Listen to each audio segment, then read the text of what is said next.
சோத்திரம் சோத்திரம் தகப்பனே, இந்த 2026ஆம் ஆண்டினுடைய தகப்பனே வார்த்தைக்காக இந்த முதல் ஆண்டவரே தேவனுடைய நாங்கள் காத்திருக்கிறோம். எங்களோடு இடைப்பட எங்களோடு பேசும்படியா நாங்கள் செபிக்கிறோம் ஆண்டவர். எங்கள் ஆவி ஆத்மா சரீரங்கள் எங்கள் எண்ணங்கள் எங்கள் செவிகள் எங்கள் சிந்தனைகள் எல்லாம் ஒருமுகப்படுத்தும்படியா செபிக்கிறோம். பேசுகிறது நான் அல்ல, பரிசுத்த ஆவியானவர். என்னை மறைத்து நீர் வெளிப்படும்படியா நாங்கள் செபிக்கிறோம். ஆவியானுடைய கரத்தில் ஒப்பு கொடுக்கிறோம் சுவாமி. ஓ நீர் பேசுங்கப்பா. எங்கள் வசனத்துக்கு நடுங்குகிறவனையே நான் கண்ணோக்கி பார்ப்பேன் என்று சொன்னீர் ஆண்டவர். உங்க வார்த்தைக்கு நடுங்க, உங்க வசனத்துக்கு கீழ்ப்படிய, உடைய வசனத்துக்கு செவி கொடுக்க கர்த்தர் உதவி செய்யுங்கப்பா. கிருபை தாங்கட்டும், வழி நடத்தும். இயேசுவின் நாமத்தில் ஜெபிக்கிறோம் எங்கள் ஜீவனுள்ள நல்ல பிதாவே, ஆமென் ஆமென். அல்லேலூயா. சொல்லுமா சத்தமா, அல்லேலூயா அல்லேலூயா. கர்த்தர் தாமே உங்களை ஆசீர்வதிப்பாராக. நாம் எடுத்து வாசிப்போம் யோபின் புஸ்தகம் 23ஆம் அதிகாரம். யோபு 23ஆம் அதிகாரம் 14வது வசனத்தை ஒரு சத்தத்தை உயர்த்தி வாசிப்போம். யோபு 23ஆம் அதிகாரம் 14வது வசனத்தை வாசிப்போம். எனக்கு குறித்திருக்கிறதை அவர் நிறைவேற்றுவார், இப்படிப்பட்டவைகள் இன்னும் அநேகம் அவரிடத்திலே உண்டு. ஆமீன் சொல்லுங்க. அல்லேலூயா. யோபின் புஸ்தகம், சோதரம், யோபின் சரித்திர புஸ்தகம் 23வது அதிகாரம் 14வது வசனத்திலே சொல்லப்பட்டிருக்கிற வார்த்தை, எனக்கு குறித்திருக்கிறதை அவர் நிறைவேற்றுவார். ஆமீன் சொல்லுங்க. அல்லேலூயா. இந்த ஆண்டிலே ஆண்டவர் கொடுக்கிற ஒரு தீர்க்க தரிசனமான வார்த்தை, ஆண்டவர் நமக்கு கொடுக்கிற, சபைக்கும் நமக்கு கொடுக்கிற ஒரு வாக்குத்தத்தமான செய்தி என்னவென்று சொன்னால், இந்த ஆண்டிலே சோத்திரம் உனக்குரியதை கர்த்தர் நிறைவேற்ற போகிறார். எல்லாரும் சொல்லுங்க, எனக்குரியதை தேவன் நிறைவேற்ற போகிறார். நல்ல விசுவாசத்தோட பக்கத்தில் இருக்கிறவங்களை பார்த்து சொல்லுங்க, சந்தோஷமா சொல்லுங்க, உங்களுக்கு உரியதை, உங்களுக்கு உரியதை இந்த வருஷத்துல தேவன் நிறைவேற்றி முடிக்க போகிறார். கைகளை ரெண்டு கையை தட்டி பலமா சொல்லுங்க, இயேசுவின் நாமத்தினாலே எனக்கு உரியதை சொல்லுங்க, எனக்கு உரியதை, என் வாழ்க்கைக்கு உரியதை, என் குடும்பத்துக்கு உரியதை, என் பிள்ளைகளுக்கு உரியதை என் தேவன் இந்த வருஷத்தில் நிறைவேற்றி முடிக்க போகிறார். அதை அந்நிய கண்கள் அல்ல, என் சொந்த கண்கள் காண போகிறது. ஹல்லேலூயா சொல்லுங்க, ஹல்லேலூயா. இந்த வார்த்தை நீங்க விசுவாசிக்கணும், இந்த வார்த்தை நீங்கள் நம்ப வேண்டும். பாருங்க, இந்த வார்த்தை என்ன சொல்லுகிறது சொன்னால், ஒரு நிறைவேறுதலை குறித்து சொல்லப்படுகிறது. நிறைவேற்றி முடிப்பார். fulfillment, year of fulfillment. இந்த ஆண்டு சோத்திரம் நீங்கள் இதை இப்படி அறிக்கை பண்ணுங்க, நிறைவேற்றப்படுகிற ஒரு ஆண்டாய் கர்த்தர் மாற்ற போகிறார். ஹல்லேலூயா. நிறைவேற்றுகின்ற ஒரு ஆண்டாய் கர்த்தர் மாற்ற போகிறார். கடந்த ஆண்டில் ஒருவேளை நீ எதிர்பார்த்த காரியங்கள், நீ எதிர்பார்த்து கொண்டிருந்த காரியங்கள், தேவைகள், ஒருவேளை நன்மைகள் ஒருவேளை நிறைவேறாமல் கடந்து வந்திருக்கலாம். ஆனால் தேவன் சொல்லுகிற வார்த்தை இந்த வருஷத்தில், இந்த வருஷத்தின் துவக்கத்தில், இந்த முதலாவது வேளையில் ஆண்டவர் சொல்லுகிற வார்த்தை, இந்த ஆண்டிலே நீ இழந்ததை, ஒருவேளை நீ பெற்றுக்கொள்ளாமல் இருந்ததை, இந்த வருஷத்தில் தேவன் உனக்குரியதை நிறைவேற்றி முடிப்பார். ஆமீன் சொல்லுங்க. அல்லேலூயா சொல்லுங்களா. அல்லேலூயா. தேவன் நிறைவேற்றி முடிக்க போகிறார். கைகளை உயர்த்தி, ஆண்டவரே நீர் எனக்காக நிறைவேற்றி முடிக்க போகிறீங்க. என்னை குறித்து வைத்திருக்கிற திட்டங்களை நிறைவேற்ற போகிறேன். சொல்லுங்க, என் வாழ்க்கை குறித்து வைத்திருக்கிற திட்டங்களை நிறைவேற்ற போகிறீங்க. எங்க ஊழியத்தை குறித்த திட்டங்களை நிறைவேற்றி முடிக்க போகிறீங்க. சொல்லுங்க, எங்க சபையை குறித்து வைத்திருக்கிற திட்டங்களை நிறைவேற்றி முடிக்க போகிறீங்க. எங்க குடும்பத்தை குறித்து நினைத்திருக்கிற திட்டங்களை எல்லாம் நிறைவேற்றி முடிக்க போகிறீங்க. ஹல்லேலூயா சொல்லுங்க, ஹல்லேலூயா. இங்க யோபு பக்தன் சொல்லுகிறார், எனக்கு குறித்திருக்கிறதை தேவன் நிறைவேற்றி முடிப்பார் என்று சொல்லப்பட்டிருக்கிறது. இதனுடைய பின்னணியை நீங்கள் பார்ப்பீர்கள் என்று சொன்னால், இந்த யோபின் புஸ்தகம் 23வது அதிகாரம், இதனுடைய பின்னணி நீங்கள் பார்ப்பீர்களானால், யோபு தனது கடுமையான துன்பங்களுக்காக தேவனிடம் முறையிடுகிறான். ஆமென் சொல்லுங்க. அல்லேலூயா. யோபுடைய வாழ்க்கையில வந்த சூழ்நிலை நமக்கு தெரியும். யோபுடைய வாழ்க்கையில வந்த பிரச்சனைகள் தெரியும், நெருக்கங்கள் தெரியும். நல்லா கவனிங்க. கவனிங்க. ஹல்லேலூயா. வாழ்க்கையில பட்ட சோதனைகள், பாடுகள் எல்லாம் நாம் அறிந்திருக்கிறோம். அந்த நெருக்கத்தையும் அந்த சூழ்நிலைகளையும் புலம்புகிறார். ஆண்டவருடைய சமூகத்தில் ஆண்டவர் நோக்கி புலம்புகிற ஒரு அதிகாரம் தான் அது. ஆமென் சொல்லுங்க. ஹல்லேலூயா. அவன் கஷ்டம், அவன் கடுமையான அந்த துன்பங்களுக்காக தேவனிடத்திலே அவன் புலம்புகிற ஒரு அப்படிப்பட்ட ஒரு அதிகாரம் தான் இந்த யோபு 23வது அதிகாரம். அது மாத்திரமல்ல, அவர் தேவனை தன் கண்களால் காணவும் தேவனிடம் தன்னுடைய நியாயத்தை கூறவும் விரும்பினாராம். என்ன பண்ணாரா? ஆண்டவரை நான் பார்க்கணும். அது மாத்திரம் இல்ல, ஆண்டவரை நான் பார்க்கறது மாத்திரம் இல்ல, நல்ல கவனிங்க, என் பிரச்சனை எல்லாம் நான் என்ன பண்ணும், என் போராட்டம், கவலை, கஷ்டம், கண்ணீர், வேதனை எல்லாம் அந்த ஆண்டவரிடத்தில் நான் என்ன பண்ணணும், தெரியப்படுத்தணும் என்று சொல்லி எதிர்பார்த்து கொண்டிருந்த ஒரு மனிதன் யோபு. அந்த அதிகாரத்தின்படி சோதனைக்கு பின்னாக நான் பொன்னாக விளங்குவேன் என்று அவன் நம்பினான். அவன் வாழ்க்கையில் என்ன பண்ண தெரியுமா? எனக்கு இன்னைக்கு சோதனை வருகிறது, பிரச்சனை வருகிறது, போராட்டம் வருகிறது, ஆனா ஒரு நாள் இந்த சோதனைக்கு பின்பாக என் ஆண்டவர் என்னை சொத்த பொன்னாக என்னை கண்டிப்பா என்ன பண்ணுவாரு, மாற்றுவார் என்கிற அந்த நிச்சயம் அவனுக்குள்ளே காணப்பட்டது. ஆமென் சொல்லுங்க. ஹல்லேலூயா. சத்தமா சொல்லுங்க. ஹல்லேலூயா. அப்படிப்பட்ட ஒரு அதிகாரம் தான் இந்த 23வது அதிகாரம். ஆமென். அவன் தைரியமா சொல்றான் பாருங்கல்ல, சோத்திரம். அவன் சந்தோஷமா சொல்லுகிறான், அவன் விசுவாசத்தோடு சொல்லுகிறான், எனக்கு குறித்திருக்கிறதை என் கர்த்தர் நிச்சயம் நிறைவேற்றி முடிப்பார். ஆமென். யோபுடைய வாழ்க்கையில் ஆண்டவர் என்ன பிளான் பண்ணியிருக்கிறார், ஆண்டவர் என்ன திட்டம் பண்ணியிருக்கிறார், ஆண்டவர் என்ன ஸ்கெட்ச் வைத்திருக்கிறார், ஆண்டவர் என்ன ப்ளூ பிரிண்ட் வைத்திருக்கிறார், அதை கண்டிப்பாக யோபு வாழ்க்கையில நிறைவேற்றி முடிக்கிற வரைக்கும் ஆண்டவர் கைவிட மாட்டார். ஆமென் சொல்லுங்க. ஹல்லேலூயா. உங்க வாழ்க்கையில கூட ஆண்டவர் ஒரு ஸ்கெட்ச் வைத்திருக்கிறார், ஒரு ப்ளூ பிரிண்ட் வைத்திருக்கிறார். அந்த ப்ளூ பிரிண்ட் கண்டிப்பா கர்த்தர் ஒரு நாள் என்ன பண்ணுவார், நிறைவேற்றி முடிப்பார். முடிப்பாரா, முடிக்க மாட்டாரா? எல்லாம் சொல்லுங்க, நிறைவேற்றி முடிப்பார். ஹல்லேலூயா. சொல்லுங்க. ஹல்லேலூயா. ஒரு ப்ளூ பிரிண்ட், ஒரு கட்டடம் கட்ட வேண்டுமானால் அல்லது ஒரு வீடு கட்ட வேண்டுமானால் ஒரு பிளான், ஒரு ப்ளூ பிரிண்ட் எல்லாமே இருக்கும். பாருங்க, ஒரு குறிப்பிட்ட நாட்களிலே அது ஆரம்பிக்கும் பொழுது ஒன்றுமில்லாதது போல தான் இருக்கும்.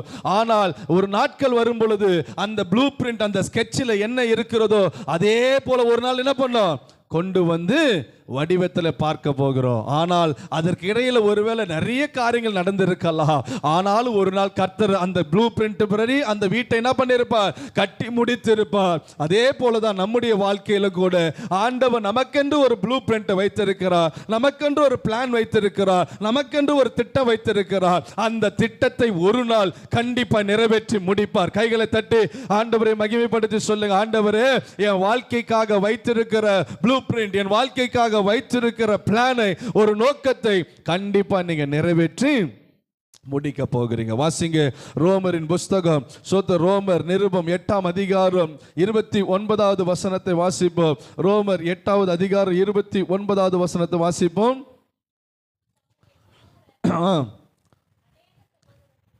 தம்முடைய குமாரன் அநேக சகோதரருக்குள்ளே முதற் பேரான, வாசிங்க, முதற் பேரானவராய் இருக்கும் பொருட்டு தேவன் எவர்களை முன் அறிந்தாரோ அவர்களை தமது குமாரனுடைய சாயலுக்கு ஒப்பாயிருப்பதற்கு முன் குறித்திருக்கிறார். ஆமென் சொல்லுங்க. அல்லேலூயா. எவர்களை முன் குறித்தாரோ அவர்களை அழைத்தும் இருக்கிறார், எவர்களை அழைத்தாரோ அவர்களை நீதிமான்களாக்கியும் இருக்கிறார், எவர்களை நீதிமான்களாக்கினாரோ அவர்களை மகிமைப்படுத்தியும் இருக்கிறார். ஆமென் சொல்லுங்க. அல்லேலூயா. ஆண்டவர் முன் குறித்திருக்கிறார். அல்லேலூயா. கர்த்தர் தம்முடைய பிள்ளைகளை ஆண்டவர் என்ன பண்றாரா, முன் குறித்திருக்கிறார். நம்மையும் தேவன் என்ன பண்ணிருக்கிறாரா, முன் குறித்திருக்கிறார். நம்முடைய வாழ்க்கைக்கு தேவையான, எதிர்காலத்துக்கு தேவையான, நம்முடைய குடும்பத்துக்கு தேவையான எல்லாவற்றையும் தேவன் என்ன பண்றாரா, முன் குறித்திருக்கிறார் என்று இங்கே வசனம் சொல்லப்பட்டிருக்கிறது. எபிரேயர் 11வது அதிகாரம் 40வது வசனத்தை வாசிங்க.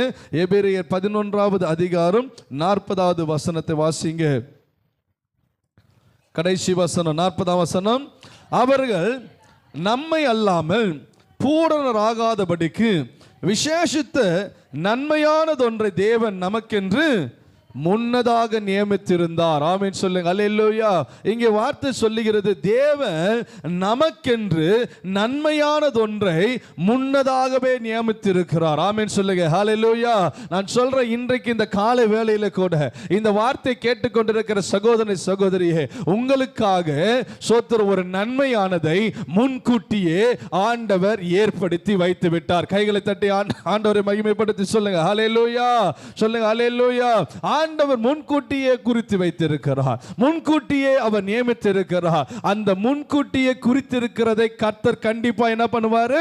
அவர் நிறைவேற்றி அவர் முடிப்பார் என்று வேதம் சொல்லப்பட்டிருக்கிறது. தேவன் ஒவ்வொருவரையும் ஒரு நோக்கத்துக்காக முன்குறித்து அவர்களை உயர்த்தியும் இருக்கிறார். தேவன் பாருங்களேன், ஒவ்வொருவரையும் ஒரு நோக்கத்துக்காக ஆண்டவர் தெரிந்து கொண்டிருக்கிறார், அவர்களை முன்குறித்து இருக்கிறார், அவர்களை உயர்த்தியும் இருக்கிறார். அல்லேலூயா.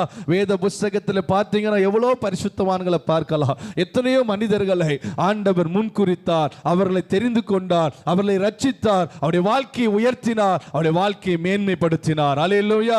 உங்களுடைய வாழ்க்கையில, நம்முடைய வாழ்க்கையில கூட நான் சொல்றேன், ஆண்டவர் நம்மளை தெரிந்து கொண்டிருக்கிறார், ரட்சித்திருக்கிறார், முன்குறித்திருக்கிறார். ஒரு நாள் கண்டிப்பா கர்த்தர் நம்ம என்ன பண்ணுவார்? உயர்த்தி ஆண்டவர் ஆசீர்வாதத்தை நிறைவேற்றி முடிப்பார். அல்லேலூயா. எனக்கு குறித்திருக்கிறதை கர்த்தர் நிச்சயம் என்ன பண்ணுவார்?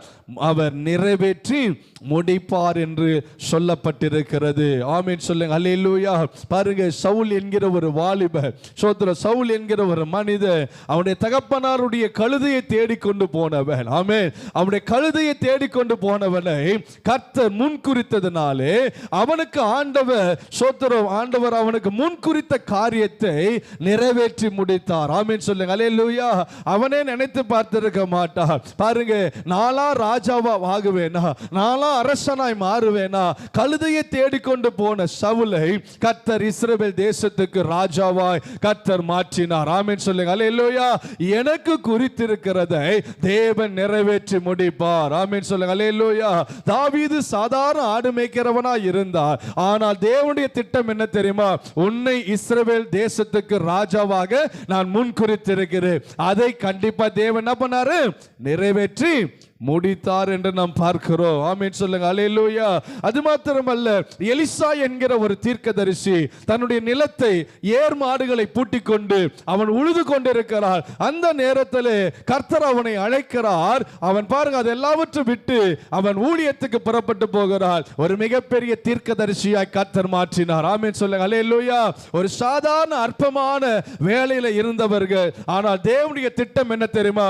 இது உன்னுடைய வேலை அல்ல, இது உன்னுடைய ஸ்தானம் அல்ல, இது உன்னுடைய நிலை அல்ல. உன்னை குறித்து நான் ஒரு திட்டத்தை வைத்திருக்கிறேன், அந்த திட்டத்தை நான் நிறைவேற்றி முடிப்பேன். கைகளை உயர்த்தி சொல்லுங்க ஹல்லேலூயா. சொல்லுங்க அல்லேலூயா. எத்தனை பேர் நம்புறீங்க ஆண்டவர் நம்மை குறித்து ஒரு திட்டத்தை வச்சிருக்கிறார்? அல்லேலூயா. எனக்கு குறித்ததை நிறைவேற்றி முடிக்க போகிறார். அல்லேலூயா. சொல்லுங்க அல்லேலூயா.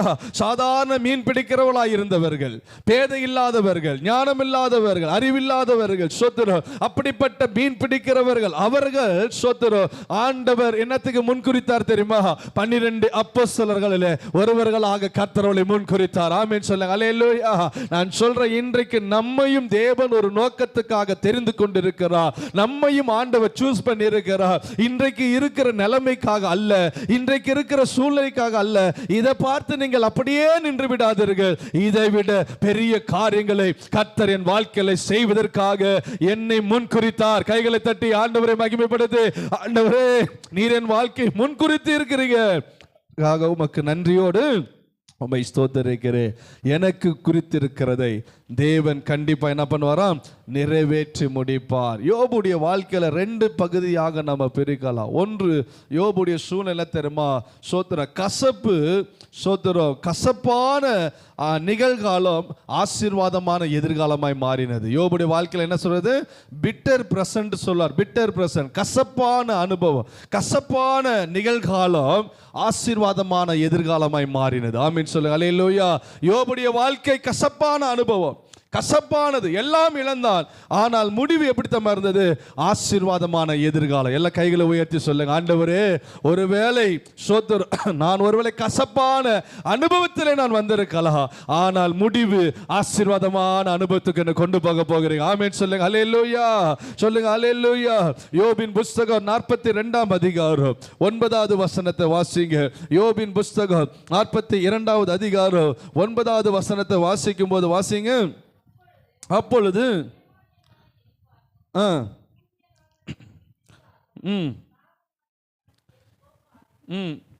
கர்த்தர் தங்களுக்கு சொன்னபடியே செய்தார்கள்.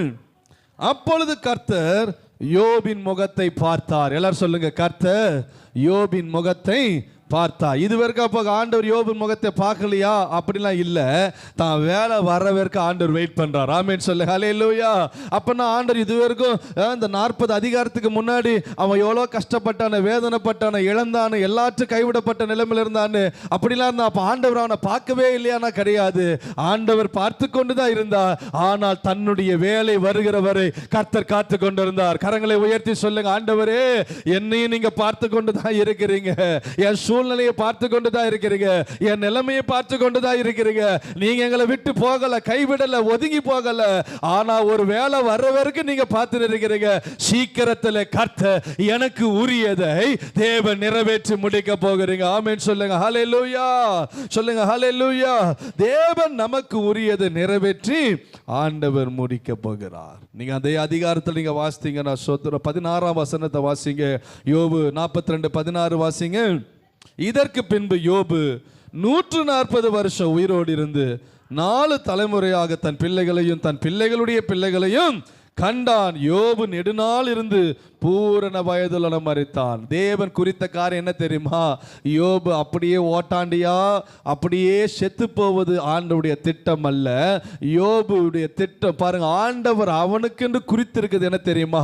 4 தலைமுறைகளை, பிள்ளைகளையோ பேர பிள்ளைகளையோ சந்ததிகளையோ கண்டு பாருங்க பூரண வயதுள்ளவனாய் மரிப்பதுதான் தேவனுடைய திட்டம். ஆமென் சொல்லுங்க, அல்லேலூயா சத்தமர், அல்லேலூயா. ஆண்டவர் பாருங்க யோபுடைய வாழ்க்கையை பாருங்க எப்படி மாத்தினார் பாருங்கல்ல. கசப்பான நிகழ்காலத்தை ஆசீர்வாதமான எதிர்காலமாய் கர்த்தர் யோபுடைய வாழ்க்கையில மாற்றினார். நம்முடைய வாழ்க்கையில கூட தேவன் மாற்றுவார். எத்தனை பேர் விசுவாசிக்கிறீங்க? ஆண்டவரே என் நிலைமை நீங்க மாற்ற போகிறீங்க. எல்லாம் சொல்லுங்க, எனக்கு முன் குறித்ததை நிறைவேற்ற போய். ஒருவேளை இன்னைக்கு நமக்கு பார்க்காம நம்மளுக்கு தெரியாம இருக்கும். அடுத்த 10 வருஷத்துல நமக்கு என்ன நடக்க போது நமக்கு தெரியாது. அடுத்த வருஷத்துல நமக்கு என்ன நடக்க போது தெரியாது. ஆனா கர்த்தர் அறிந்திருக்கிறார். அதற்கு நேராய் கர்த்தர் நம்மை நடத்துவார். ஆமென் சொல்லுங்க, அல்லேலூயா சொல்லுங்க, அல்லேலூயா.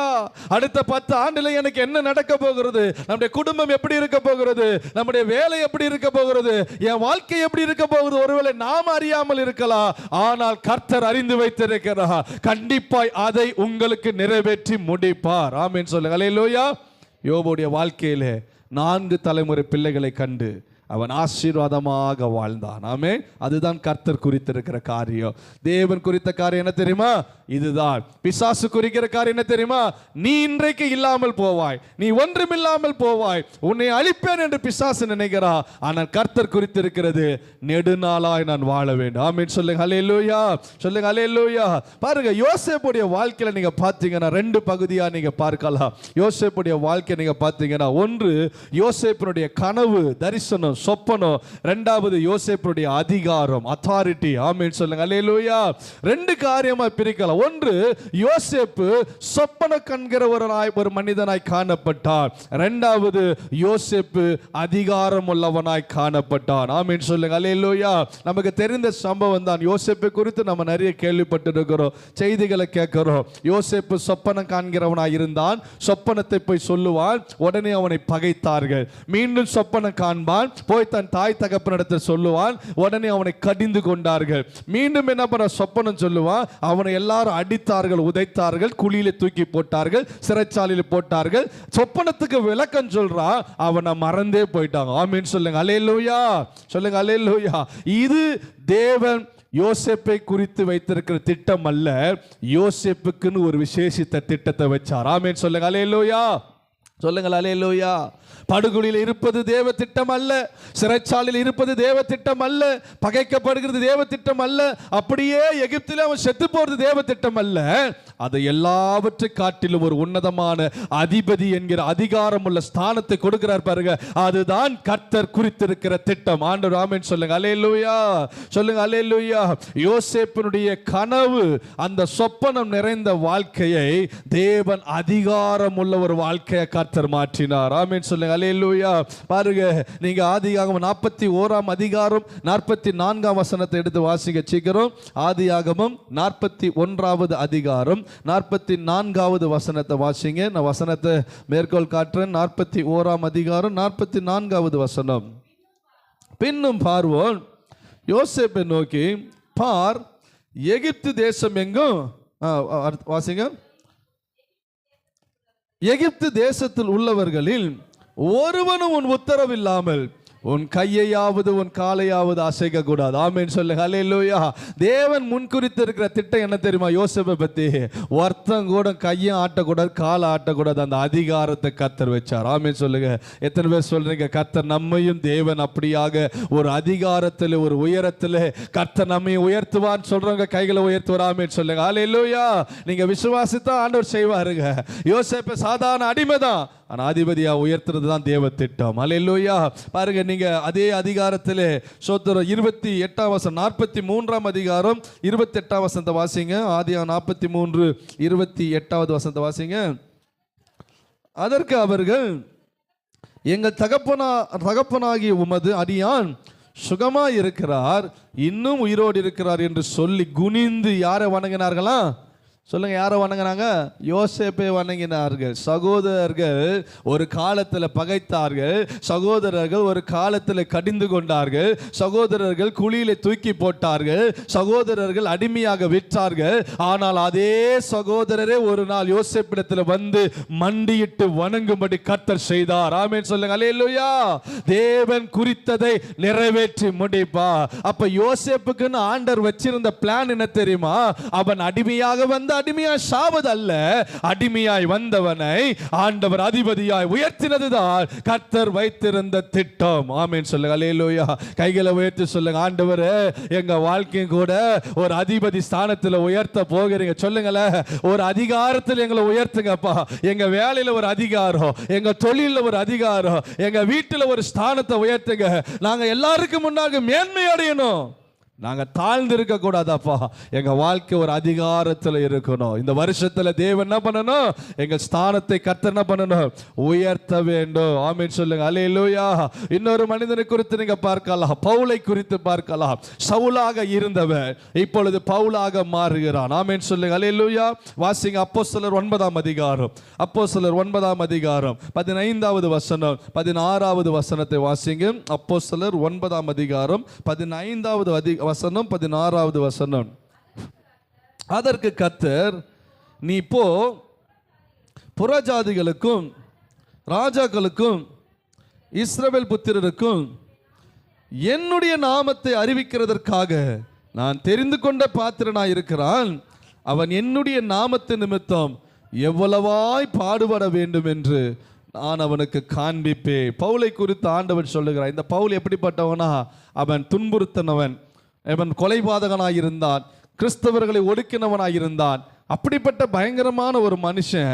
இங்கே ஆண்டவர் அவனை சந்திக்கிறாரு, அனனியாவிடத்துல பேசுறாரு. அனனியா ஊழியக்காரன்ட்ட பேசுறாரு, நீ போ, நேர் தெருவு எண்ணப்பட்ட தெருவுக்கு நீ எழுந்து போ, அங்கே ஒருவன் இருக்கிறான், அவன் பேர் வந்து சவுல். நீ என்ன பண்ண? அவன் மேல போய் கைகளை வை, அவன் கண்கள் தெரியாமல் இருக்க, நீ போய் கைகளை வை, அவனுக்கு நான் பார்வை கொடுப்பேன், அவனை நான் அபிஷேகிப்பேன். இவன் ஒன்னு சொல்றான். அனனியா சொல்றாரு, என்னத்தம்மா சொல்றாரு? ஆண்டவரே, என்ன ஆண்டவரே, இந்த பவுலையா சொல்றீங்க, இந்த சவுலியா சொல்றீங்க? இவன் சவுல் யார் தெரியுமா?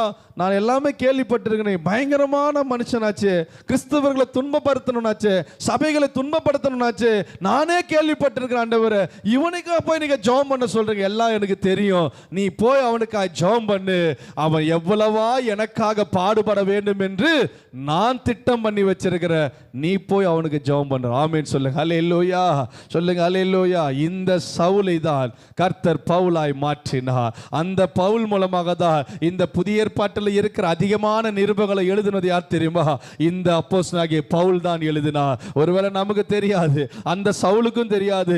என்னையெல்லாம் எடுத்து கர்த்தர் பயன்படுத்துவா, என்னையெல்லாம் எடுத்து நிருபங்களை எழுத சொல்லுவா, நான்லாம் கர்த்தருக்காக மகிமையா ஊழியம் செய்வேன் அவருக்கு தெரியாது. ஆனால் கர்த்தர் அவனை குறித்து முன்குறித்திருந்ததுனால அதை நிறைவேற்றி முடித்தார். கைகளை தட்டி ஆண்டவரை மகிமைப்படுத்தி சொல்லுங்க ஹல்லேலூயா, சொல்லுங்க ஹல்லேலூயா. அது மாத்திரமல்ல, அந்த சவுல் மூலமாக ஆண்டவர் என்ன பண்ணார்? அற்புதங்களை கர்த்தர் செய்தாராம். ஆமென் சொல்லுங்க ஹல்லேலூயா. அதே ஸ்தோத்திரம். அப்போஸ்தலர் நடபடிகள் 19வது அதிகாரத்தை திருப்பிக் கொள்ளுங்க. 11வது வசனம் 12வது வசனத்தை வாசிங்க. 19ஆம் அதிகாரம் 11, 12. பவுலின் கைகளினாலே தேவன் விசேஷித்த அற்புதங்களை செய்தறினார். அவனுடைய சரீரத்தில் இருந்து உருமால்களையும் கச்சைகளையும் கொண்டு வந்து வியாதிக்காரர்கள் மேல் போட வியாதிகள் அவர்களை விட்டு நீங்கி போயிற்று, பொல்லாத ஆவிகளும் அவர்களை விட்டு புறப்பட்டன. ஆமென் சொல்லுங்க ஹல்லேலூயா. இந்த சவுல், இந்த பவுல் பாருங்களேன், அவனுடைய கைகளினாலே கர்த்தர் அநேக அற்புதங்களை செய்தார். ஒரு காலத்தில் அந்த கைகளினாலே எவ்வளவு பேரை கொலை செஞ்சான். ஸ்டீபன் சொல்லுவார்கள். அந்த ஸ்தேவான் அந்த வாலிபன் கொலை கல்லெறிந்து சாகடிக்கிறதுக்கு யார் முக்கிய காரணம் தெரியுமா? இந்த சவுல் உட்கார்ந்து நகரான், வஸ்திரத்தை வச்சு நோக்கான, இவனும் ஒரு காரணம் தான். ஆமென் சொல்லுங்க ஹல்லேலூயா. அப்படிப்பட்ட ஒரு மனிதனை கூட என் ஆண்டவர் என்ன பண்றா தெரியுமா? அவனை ரட்சித்து அவனை ஊழியக்காரனாக்கி அவனை அபிஷேகித்து அவன் கைகளினால் அநேக அற்புத அடையாளங்களை கர்த்தர் செய்தார். ஹல்லேலூயா. அது மாத்திரமல்ல, அவன் நடந்து போகும்போது அவனுடைய கைக்குட்டைகள், அவனுடைய உருமால்கள், அவனுடைய வஸ்திரத்தின் தொகை இதெல்லாம் தூக்கி போடும்போது வியாதிஸ்தர்கள் மேல தூக்கி போடுவாங்களா, அவங்க எல்லாம் சுகம் அடைவார்களா. அப்ப பாருங்கள் எவ்வளவு வல்லமை நிறைந்தவனாய். ஆமென் சொல்லுங்க ஹல்லேலூயா. சாதாரணமாய் இருந்த சவுலை பவுலாய் மாற்றி வல்லமை நிறைந்தவனாய் கர்த்தர் மாற்றுகிறார். அதுதாங்க தேவன் குறித்திருக்கிறது. ஹல்லேலூயா. நான் சொல்றேன், இன்றைக்கு இந்த இடத்துல உட்கார்ந்து இருக்கிற நாம் சாதாரணமானவர்களுடன் நினைக்காதீங்க. உங்களை கொண்டு கர்த்தர் ஒரு பெரிய காரியத்தை வச்சிருக்கிறார். உங்களை கொண்டு தேவன் ஒரு திட்டத்தை வச்சிருக்கிறார். உங்களை கொண்டு ஆண்டவர் முன்குறித்திருக்கிறார். ஏன் நான் சொல்லுகிறேன், உங்களை கொண்டு பெரிய பெரிய அற்புத அடையாளங்களையும் தேவன் வரும் நாட்களில் செய்ய வல்லமுள்ள தேவனாய் அவர் இருக்கிறார். ஆமென் சொல்லுங்க ஹல்லேலூயா. சவுலை பவுலை கர்த்தர் வல்லமையாய் பயன்படுத்தினார். தேவனுடைய திட்டம் முன்குறித்ததை நிறைவேற்றி முடிப்பார். ஆமென். அதற்கு நடுவில் எவ்வளோ பாடுகள், எத்தனையோ அடி, எத்தனையோ உத, எத்தனையோ பாடு, சிறைச்சாலை அனுபவம், கப்பற்சேதம், விஷப்பூச்சி கடித்தது, நிறைய காரியங்கள். ஆனால் கர்த்தர் முன்குறித்ததை நிறைவேற்றாமல் விடவே மாட்டார். ஆமென் சொல்லுங்க ஹல்லேலூயா. உன் வாழ்க்கையில் நிறைய பாடுகள், சோதனை எல்லாம் வரும். ஆனா தேவன் உனக்குன்னு ஒரு திட்டம் வச்சிருப்பாரு, உனக்குன்னு ஒரு ஸ்தானம் வச்சிருப்பார், உனக்குன்னு ஒரு அதிகாரம் வச்சிருப்பார், உனக்கு ஒரு மேன்மை வச்சிருக்கிறார். அதை அடைகிற வரைக்கும் கர்த்தர் உன்னை கைவிடவே மாட்டார். ஆமென் சொல்லுங்க ஹல்லேலூயா. சொல்லுங்க ஹல்லேலூயா. ஆண்டவன் முன் குறித்ததை கர்த்தர் நிறைவேற்றி முடிப்பார். கடைசியாக இஸ்ரவேல் ஜனங்களை குறித்து நீங்க பார்த்தீங்கன்னா தேவன் முன் குறித்தது என்ன தெரியுமா? கானான் தேசத்துக்கு அவங்கள போகணும். எங்க போகணும்? கானான் தேசத்துக்கு போகணும். அதுதான் கர்த்தர் முன்குறித்தது. ஆனால் இந்த ஜனங்கள் நாம் பார்க்கும் பொழுது அவங்க கடந்து வந்த பாதை எப்படிப்பட்ட பாதை தெரியுமா? அடிமைத்தனத்தில் இருக்கிறார்கள். செங்கடலை கடந்து வருகிறார்கள், சத்துருக்களை கடந்து வருகிறார்கள், யோர்தானை கடக்கிறார்கள், எரிகோவை கடக்கிறார்கள், பெலிஸ்தர்கள், அமலேக்கியர்கள், மாறா நிறைய பிரச்சனைகளை கடந்து கர்த்தர் ஒரு நாள் எங்க கொண்டு வந்து தம்மை விட்டாரு? கானான் தேசத்தில் கொண்டு வந்து நிறுத்தினார். ஆமென் சொல்லுங்க ஹல்லேலூயா. அதனால தான் இஸ்ரவேல் ஜனங்கள் சொல்றாங்க, அநேக தீயும் தண்ணீரை நாங்கள் கடந்து வந்தோம், ஆனாலும் கர்த்தர் தம் வாக்கு பண்ணின கானான் தேசத்திலே எங்களை கொண்டு வந்து சேர்த்தார். கைகளை உயர்த்தி சொல்லுங்க ஹல்லேலூயா. சொல்லுங்க ஹல்லேலூயா. ஆண்டவர் வச்சிருந்த பிளான் என்ன தெரியுமா? கானான் தேசம், பாலும் தேனும் ஓடுகிற தேசம். அதுதான் கர்த்தர் நமக்கும் வச்சிருக்கிறார். இந்த இஸ்ரவேல் ஜனங்க சோதரோ பாருங்க, வழியில அவங்க அதை மரித்து போனதுக்கு என்ன தெரியுமா காரணம்? நிறைய பேர் சுதந்திரிக்க முடியல. ஏன் தெரியுமா? அவங்களுடைய முறுமுறுப்பு, அவங்களுடைய பிற்போக்கான எண்ணம், ஆண்டவரை குறை சொன்ன காரியம், இதெல்லாம் தான் நிறைய பேர் வாஷ் அவுட் ஆனாங்க வனாந்திரத்தில். ஆனால் யாரெல்லாம் உண்மையா விசுவாசித்தார்களோ அவர்கள் எல்லாம் கானானுக்குள் பிரவேசிக்க செய்தார். ஆமென் சொல்லுங்க ஹல்லேலூயா. சொல்லுங்க ஹல்லேலூயா. இஸ்ரவேல் ஜனங்களுக்கு தேவன் வச்சிருந்த நோக்கம், தேவன் வச்சிருந்த திட்டம் என்ன திட்டம் தெரியுமா? கானானுக்குள் அவர்கள் பிரவேசிக்க வேண்டும். ஆமென் சொல்லுங்க ஹல்லேலூயா. இன்றைக்கு நமக்கும் பரம கானானுக்கு பிரவேசிக்கணும். அதுதான் தேவன் முன் குறித்துகிற காரியம். இந்த பரம கானான் பரலோகத்துக்கு போவதற்கு நிறைய தடைகள் வரும், நிறைய பிரச்சனைகள் வரும், சோதனைகள் வரும். ஆனா இதெல்லாம் கடந்து கர்த்தர் கண்டிப்பா நம்ம ஒரு நாள் என்ன பண்ணுவார்? அந்த முன்குறிக்கப்பட்ட இடத்திற்கு கானானுக்குள் பிரவேசிக்க தேவன் கிருபை பாராட்டுவார். ஆமென் சொல்லுங்க அல்லேலூயா. அப்ப யோபு சொல்றார், என்ன சொல்ல தெரியுமா? ஆண்டவரே, எனக்கு குறிக்கப்பட்டதை கண்டிப்பா நிறைவேற்றி முடிக்க போகிறேன். ஹல்லேலூயா. நிறைவேற்றி முடித்தாரோ? முடிக்கல. யோபு வாழ்க்கையில நிறைவேற்றி முடித்தா. யோசேப்புடைய வாழ்க்கையில அவன் குழியில விழுந்திருக்கும் போதெல்லாம் சொல்லியிருப்பான், ஆண்டவரே, எனக்கு குறித்திருக்கிறதை நீங்க நிறைவேற்றி முடிப்பீங்க. ஆமீன் சொல்லுங்க ஹல்லேலூயா. ஜெயில இருக்கும் போதெல்லாம் சொல்லியிருப்பான், எனக்கு குறித்திருக்கிறதை நீங்க நிறைவேற்றி முடிப்பீங்க. ஒரு நாள் வந்தது, ஒருத்தனும் அவன் பெர்மிஷன் இல்லாம கையும் ஆட்டக்கூடாது, கால் ஆட்டக்கூடாது. தேசத்திலே கர்த்தர் அதிகாரத்தில் உயர்த்தினார். ஆமீன் சொல்லுங்க ஹல்லேலூயா. நமக்கு குறிக்கப்பட்டதை கர்த்தர் உயர்த்துவார். சவுல் என்கிற ஒரு வாலிபன் கர்த்தர் பவுலாய் மாற்றுகிறார். அவனும் அறிந்திருக்க மாட்டான், என்னையெல்லாம் கர்த்தர் ரட்சித்து உயர்த்தி பாவிலும் பிரதானமான பாவின்னு சொல்றாரு. அப்படிப்பட்டவனை கூட ஆண்டவர் எடுத்து உயர்த்தி ரட்சித்து ஆசீர்வதித்து அவன் கைகளினால் அநேக அற்புத அடையாளங்களை செய்து அநேக பேய்களையும் பிசாசுகளையும் துரத்தக்கூடிய மனிதனாய் மாற்றி இந்த வேத புஸ்தகத்தில் புதிய ஏற்பாட்டில் 13 நிருபங்களை எழுதக்கூடிய ஒரு மிகப்பெரிய ஒரு மனிதனாய் ஊழியனாய் கர்த்தர் மாற்ற முடியுமானால் அவனை குறித்து தேவன் முன் குறித்த காரியம். ஆமென் சொல்லுங்க அல்லேலூயா. இஸ்ரவேல் ஜனங்கள் சோத்திரம் கானானுக்குள் பிரவேசிப்பதுதான் தேவ திட்டம். நம்மையும் கர்த்தர் அப்படியாக என்ன பண்ணுவார்? கர்த்தர் மாற்றுவார். விசுவாசத்தோடு கூட ஆண்டவரே, எங்க வாழ்க்கையும் கூட அப்படி மாற்றுங்க சொல்லி கைகளை உயர்த்தி ஒரு நிமிடம் சோத்திரம் கண்களை மூடி, ஆண்டவரே, எங்கள் வாழ்க்கையில கூட சொல்லுங்கள்ல, இந்த வார்த்தை நீங்க அறிக்கை பண்ணுங்கள்ல, எனக்கு முன் குறித்திருக்கிறது சொல்லுங்க, எனக்கு முன் குறித்திருக்கிறதை கர்த்தர் நிறைவேற்றி முடிக்க போகிறீங்க. சொல்லுங்க, எனக்கு முன் குறித்திருக்கிறதை நிறைவேற்றி முடிக்க போகிறீங்க. ஹல்லேலூயா. ஸ்தோத்திரம் பண்ணுங்க, ஸ்தோத்திரம் பண்ணுங்க. ஆண்டவரே, என் வாழ்க்கைக்கு முன் குறித்திருக்கிறது, எங்க